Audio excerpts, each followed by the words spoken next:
देखील दरम्यान पडद्यामागून मुख्यमंत्र्यांनी नेमकं काय केलं बघूया. पडद्यामागे राहून सातत्याने कायदेशीर सल्लामसलत मुख्यमंत्र्यांनी केलेली आहे. राज्याचे महाधिवक्ता आरक्षण उपसमितीच्या 4 बैठका त्यांनी घेतल्या. मागण्यांच्या अनुषंगाने मसुदा तयार केला. प्रत्येक निर्णयाचा GR तयार ठेवला. संपूर्ण तयारीनंतरच उपसमितीला चर्चेला पाठवलं. मसुदा असा तयार केला की जरांगेंना पहिल्याच बैठकीत तो मान्य करावा लागला.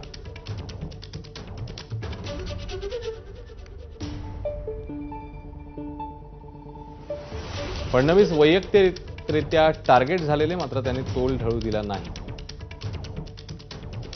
पहिल्यांदाच टिकणारं आरक्षण देणारे अशी प्रतिमा तयार करण्यात त्यांना यश मिळालं.